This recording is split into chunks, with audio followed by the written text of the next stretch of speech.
All right, folks, Rick here from Paranormal Theory with another Tale of the Unknown on Tales of the Unknown, the new series of videos, each one showcasing its own little paranormal experience or unexplained mystery, in hopes that we share these with enough people and somebody else has had that same experience, or at the very least, they're able to get it off their chest by sharing it here on the show. So remember, you too can share your experience. You can send me a message through my email, which you'll find in the description of this video below. You can also come on the show and talk about your experience in person. Or you can even send a voice message to my email, and I can play it right here on the show, and we can discuss that as well. So, many options for you to share your story, get it off your chest. You'll find all that information in the description of this video, like I said. So, let's get on with this one here, folks. This one is going to be a long one, so settle back, relax. It comes from Brent Swancer. I hope I'm pronouncing that right. I apologize if I'm not. Swancer, Swancer. This gentleman also runs Dark League Paranormal over on Facebook, so you can check his group over there. It's a great group, very active. So please go over there and show your support. He was so gracious enough to share his recount of 3 of his experiences, and we're going to go through them all right now. So I think we have a long read here, folks. Get ready. This is titled On My Personal Brushes with the Unexplained by Brent Swancer. In my years of writing about all aspects of the world of the weird, I have often been asked if I myself have ever seen something I could not explain, or if I have ever had my own strange experiences or encounters.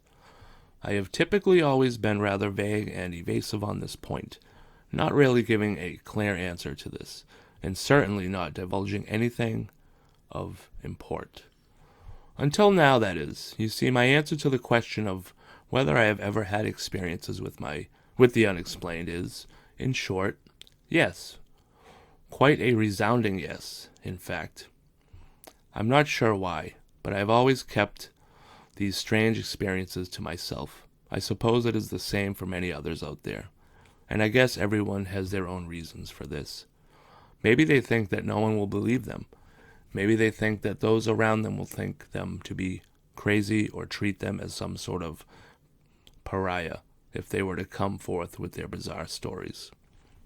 Maybe they just think these things best left to the confines of their own minds. Now, obviously, many people out there do indeed come forward with their accounts, but I suspect that there are even more who have not. I have long been one of these. This may seem strange for you to hear, considering I am a writer on these very mysteries, but I have my reasons.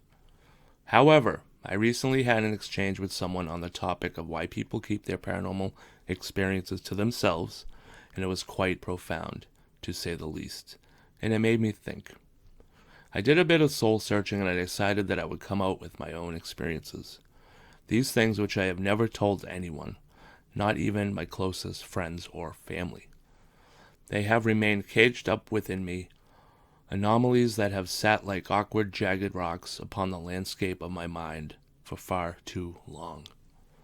They are deeply personal, and even now it feels odd to let them out and put them out there. Like I should hold on to them and keep them hidden. Even now as I write this, I am hesitant to let go, wary of losing them into the wilderness of public knowledge. But I have resolved myself to doing this.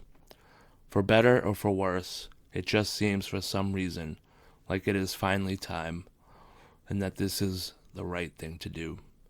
I am tired of feeling so alone with it. That's exactly what we're doing here, folks, on this show. So if you have these feelings too, I hate to interrupt the story, but it's really important that, you have a place now to get them off your chest and share them. So please reach out. You're not alone, just like this gentleman says. Right. I have actually had 3 separate occasions where I have witnessed, well, something beyond what I can explain. The first, most dramatic, and perhaps the most utterly inexplicable of my experiences, is actually a hard one to write about since it was so traumatic for me. Still inspires fear in me.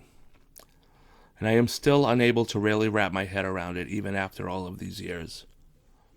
This happened to me when I was just turned 18 years old, just before I was to head off to college. And I decided to take a road trip from my hometown in California to Denver, Colorado, to visit a friend of mine there. I did not have much money, and my parents thought it was a bit of a whimsical idea, but they let me go through with it anyway. I thought at the time that I could handle myself, and at 6'3" and pretty muscular, I suppose I have a somewhat intimidating enough presence. Even then, that I foolishly thought I would not run into too many problems along the way, that no one would mess with me. Anyway, it was just to be a drive out there, after which I would stay 2 days and then come back. Simple. There was no real reason to think it was a particularly bad idea at the time. Along the way in the wilds of Nevada, it became obvious that the drive was to be a lot longer than I had expected. I had left my home too late, and I was getting tired and sleepy. If you have ever taken this drive, then you might know that there are vast swaths where there is not a soul in sight for miles around. It might as well be the surface of the moon. There was really not much to see along this route. It was dark and empty, and with the endless monotonous road ahead, and the hypnotizing lane lines flickering by, I caught myself nodding off at the wheel on several occasions. I did not really have the money for a hotel to stay at. I barely had enough money for food and gas, so I decided to pull over at a highway rest area off the highway and take a nap in my car. I only planned to sleep for a couple of hours and then head off along the dark, desolate highway once more. The area was actually rather remote, with nothing around, and at the time there were no other vehicles there at the rest stop, giving it all a rather bleak and imposing atmosphere that made me wonder if it was a good idea to be there or not. But I ended up parking, putting my chair back and falling asleep, even as I turned over the idea of just continuing on my way in my head.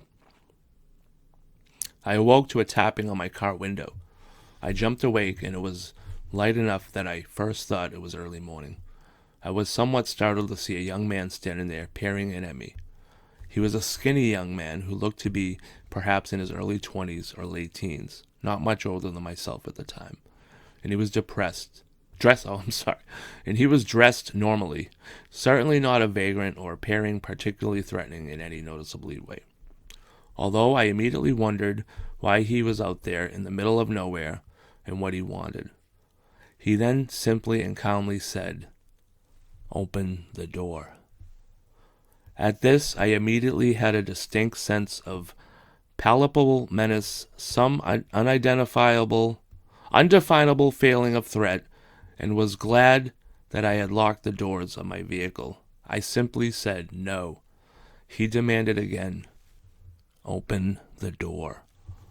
This time in almost a growl, and I soon noticed that there were 2 others with him, lurking in the background, and that there was also a pickup truck nearby, which I assumed to be theirs. Upon this truck was mounted a spotlight that was turned on and pointed at the ground, which was why the whole area seemed to be surprisingly illuminated. In actuality, it was still in the middle of the night. This is where things get bizarre indeed. Thinking that it was just some kid screwing around, I took out a knife I had brought with me and just held it there where he could see it, which I guess was pretty stupid in retrospect. But I remember I was just a dumb teenager and I thought this would maybe scare them away.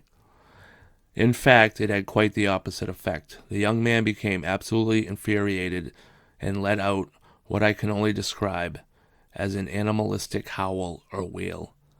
quite chillingly inhuman in its intensity as he violently shoved my car to send the vehicle quaking, and I actually felt it lift from the ground a bit. It was breathtakingly horrifying, totally out of nowhere, and was a jarring, frightening display of strength I never would have expected from a person, let alone someone with such a slim frame. It is hard to describe just the amount of alarm I felt at that moment. This is when I noticed that 2 other people with him in the background had something quite off about them. I could see that their eyes were either glowing or reflecting light like those of a cat. I don't know which. Either way, you might recognize as something that human eyes do not do. It also seemed that they were, I don't know how to describe it, blurry? Fuzzy? Do you know how when you are watching a TV program with bad transmission and the people on the screen look jumpy and distorted? Can you imagine that? It was like that. They seemed distorted, broken, and vague, as if infused with some sort of static. It was almost as if they were tenuous, having trouble with staying in focus, staying in reality, having the difficulty existing, or that they were quivering or moving to and fro at great speed. It was really very strange, and although I suppose I am a decent writer, I find it quite hard to fully describe in words. The next thing I knew, one of them, a girl around the same age as the man, who was now panting and scowling like a rabid dog, his visage twisted and contorted beyond the thin pane of the window separating us, was suddenly just there beside him. One moment she was standing in the background some distance away, and then she was just right there in the blink of an eye. It was abrupt and disorienting to say the least. Then she also said, "Open the door, now." This is when I snapped out of my shock and started my car. I didn't honestly think it would start, thinking that surely they must have done something to it to cripple it, and that I would be stuck here in this metal prison until they smashed their way in or someone came along to help, which was a slim possibility considering the sheer emptiness of the road and the fact that the chance that few vehicles passing by in the night would even know something was wrong was a remote possibility at the best. To my genuine surprise, the car did start, and I tore out of there as fast as I could. As I did so, the spotlight on the pickup truck immediately sprung to life and swung up to home in on me, blinding in its brightness and following my car with perfect precision. I stepped on the gas, and as I did, I was shocked to see that one of them, not the original man or woman, probably the other one, or even another hiding in the shadows who I had not seen, was running alongside my car. I think it is important to mention that at this point I was almost to the actual highway and steadily picking up speed, perhaps going 40 miles an hour. At that moment, yet there wasn't a person, yet this person was another young man, easily pacing me as the spotlight passed forward to track me. As he ran, barely even looking tired, he reached out to knock on my window, and it was also totally strange and frightening that I remember I let out a scream, something I usually not do, and which I can probably count on one hand how many times I've done. As I reached the highway and picked up speed, he tried to keep up with me, banging on my window the whole time with increasing force, and probably made it up to around 50 miles per hour before he finally fell behind and faded into the distance. It was all absolutely mind-boggling. I just drove as fast as I could, my foot heavy on the pedal, and although that persistence spotlight stayed on me until I was out of sight, the truck oddly did not give chase. I hauled ass until I reached an off-ramp into a populated place, and I must have sat there at a diner for about 3 hours, shaking and trembling at the whim of the adrenaline that was coursing through me. I could not keep my hands still. I must have looked a mess, and I remember the waitress asking if I was all right on numerous occasions, but I lied and said that I was just frightened because I had almost crashed out on the road. I don't know why I didn't tell anyone or call the police. It is probably because I didn't think they would believe me. Hell, I barely believed it. And also the fact that I was eager to reach my destination and did not want to deal with the issue, the hassle, especially since I was in one piece despite my rattled state. I never did tell my friend in Colorado about it, and I indeed have never told anyone about it until now. I was terrified to tell anyone what really happened. This may all sound very dramatic, but I assure you it did happen. I am not exaggerating, and to this day it is rather traumatic to think about it. I truly feel that I was not meant to make it out there alive, and that I should have died, or even worse, at the rest area. My life was surely in some form of danger, and I often find myself wondering how many other travelers along the desolate stretch of highway were confronted by those odd strangers, and what would have happened to me if I had opened my door as they had demanded. To this day, it gives me duress just to bring up these memories. Adding to this is that I have never been able to figure out just what exactly happened there on that highway, or just who or what it is that I encountered. It is so bizarre and inexplicable, and doesn't even clearly fit any strange phenomena I know of. Who were these people? Were they even people at all? If not, what were they? Were they wraiths of some sort? Black-eyed kids? Shadow people? Vampires, for Pete's sake? What? I mean, what in the world was going on there? Who were they? I have no answer for it, and the whole incident leaves me baffled and not a little frightened to this day. Now, I like to think of myself as a reasonably intelligent and rational person. I was not drinking at the time, and I was not doing drugs. I would really like there to be a pat, mundane explanation for it all, but I cannot find none. I can't even really find any known phenomenon out there in Fortina and the world of the weird that really fits in with what I saw. It's all completely and utterly bizarre and confounding to me. My second experience happened years later. This was when I was in university, and I guess it was summer of 1994. I went camping in the San Bernardino Mountains in California with some friends to a site we had been to many times before. One of the things I like to do, and still do, was stargazing, indeed. Indeed, I am quite interested in astronomy, and my friends and I would lie down on a ridge and just take in the night sky, wondering at what lies out there in the far reaches of our own universe. And the view was amazing. Stars like I've never seen anywhere else, like diamond dust spreading out across black velvet, and I always felt a profound sense of awe and wonder there. On this particular evening, we were out at our usual ridge, under the vast sea of stars, and I spotted a tiny speck of light, slowly traveling the night sky. I immediately recognized it as a satellite, or so I thought. If any of you are stargazers, you may be aware that the man-made satellites around our planet can often be seen at night in very clear conditions, and they almost look like a faint star traveling across the sky, sometimes even flickering as they spin. I pointed it out to my two friends, and they watched it too. As we tracked its progress across the sky, the pinpoint of light became gradually and dramatically brighter and began to pulsate with different colors, which is unusual for a satellite. Nevertheless, we still thought that is what it was, until something very strange suddenly happened. The brightening satellite then suddenly streaked across the sky like a meteor, but rather than drop to Earth, went into a large, rapid zigzag pattern, showing extreme maneuverability, before whizzing away into the distance at an astronomical speed. This was no satellite and no meteor.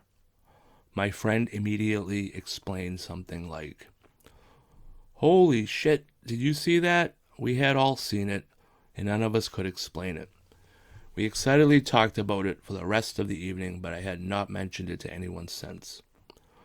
Now, if I had been alone, I would have probably just written it all off as my eyes playing tricks on me, as wrong as that may feel.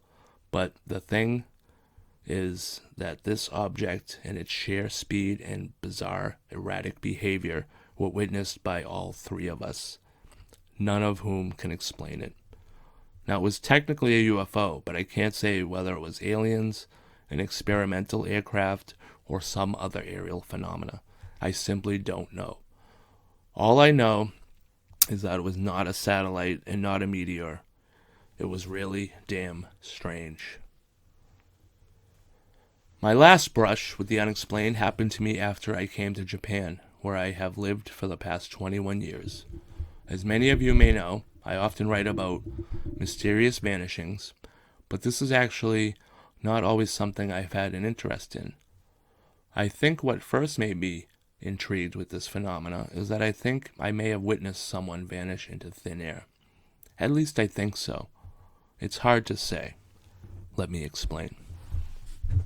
This happened around 9 years ago, in the early summer. I was out at a wilderness area not far from Tokyo, at a place which draws quite a few people to come out for a variety of outdoor activities. So this is not a remote area in the middle of nowhere, and it is actually quite crowded in the spring and summer months. Although there is camping there, for me, this was just a day trip, picnicking and hiking. I was with some other people having a picnic in a large open meadow area with picnic tables and barbecue facilities, where many families were out enjoying the sunny, warm day. There were people everywhere, in fact, and we were even commenting on how crowded it was. Near this picnic area was a creek that meandered by and pushed against a rather steep drop, and I remember thinking that this was sort of dangerous considering how many people were milling about not too far away and how many kids were running around the general area.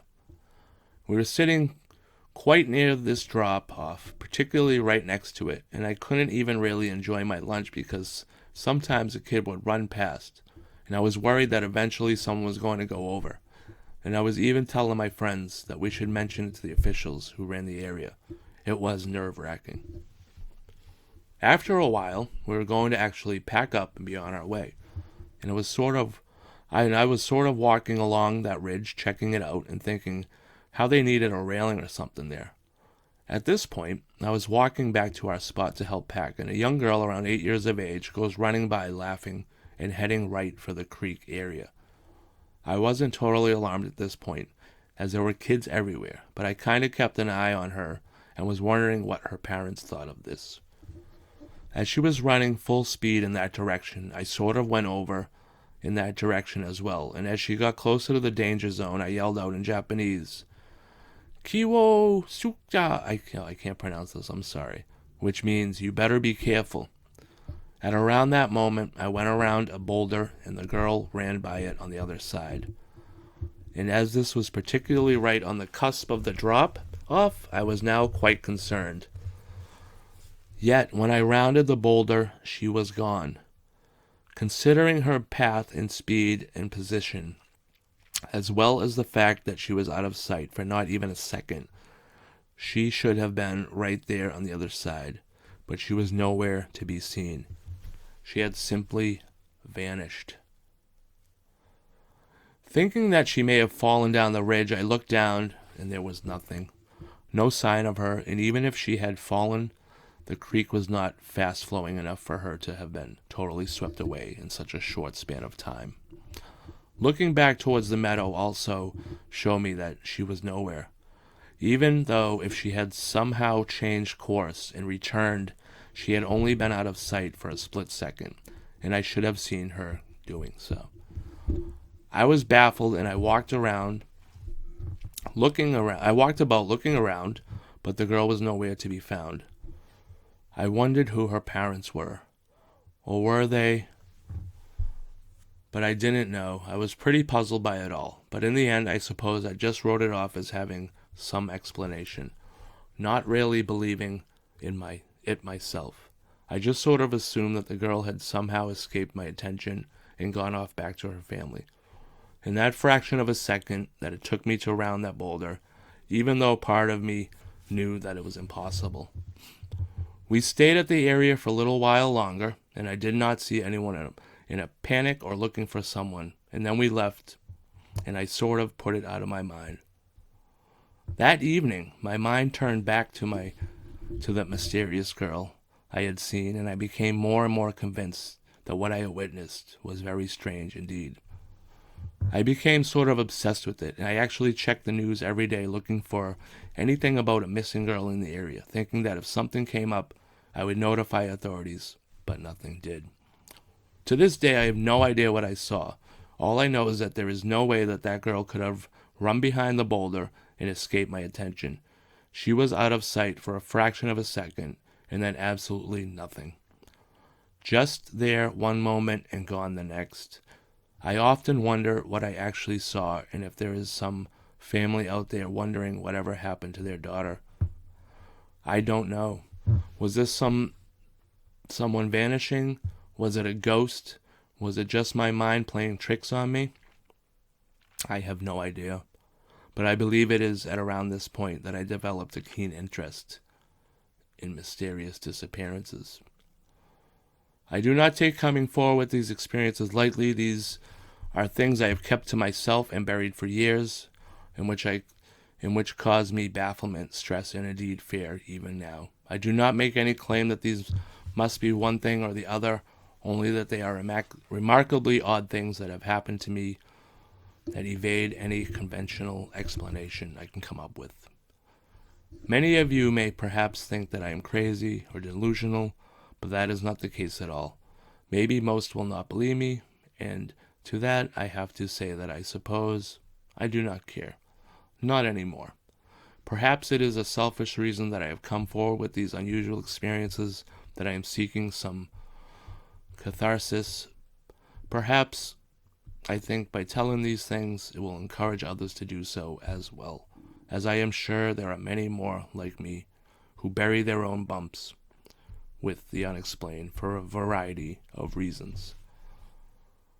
I am not sure there are many more like me who bury... A contact I spoke with had this to say on people who have had brushes with the unknown that they keep from others, and I felt compelled to share it here. He said, "One of the things I am trying to get at here are these experiences often have such personal quality one is hesitant to part with them, almost as if they have been designed just for us. Now just thinking about this, how many people don't want to share their experiences? Well, at least not with just anybody, and often that not just anybody becomes hardly anybody, or nobody. How it becomes a private thing, even secret, and the reasons this happens are beyond simple things like derision. I think we touch on something, some kind of profound. I have had a few brushes with the unknown. I have learned to mostly keep them to myself. On the other hand, I have finally kept them to myself for reasons that go quite beyond the obvious." All right, let's continue on with this story here from Brent. If you want to read this full, I'm going to have this full article link in the description if you want his story here. If you want to read that, what the gentleman said about why we may not share our experiences. So Brent continues on with this story. "I am not sure just why I kept mine secret, or why I have chosen to relate these here, or so long keeping them from everyone I know, or why I have chosen to do it in this way. Just that it just felt for some reason like the right time to do so." All right, so these tales come from Brent. He's had a little bit of a struggle here if he wanted to share them or not, and then he goes into details of why he finally came through to share them. So if you'd like to read the rest of that, I just wanted to get the encounters out there for everybody to hear, and then I will have this link in the description of the video for you guys. All right, so it's just another paragraph on here. and that goes into the detail. But thank you, Mr. Brent, for sharing that. Hopefully, this story we have. I'm thinking maybe werewolves or some kind of cryptid creature like that, or shapeshifters. You know, for what you saw at the parking lot in the rest area, that could be a possibility. And I've heard of stories of where Bigfoot has been seen, or an alien, and they also have that like blurry effect that they're talking about. You know what I mean? So, I mean, hopefully people come forward with this. Maybe they've had that same experience in the parking lot where they've seen these guys, the truck. And then you've had the missing, the vanishing experience. This is great, folks. If any of you watching this video have had any of these experiences, please reach out to me. We can contact Brent. Maybe get some answers to what's going on. Until next time, thanks for tuning in. I am Rick from Paranormal Theory, and this has been another episode of Tales of the Unknown. Thank you. See you next time.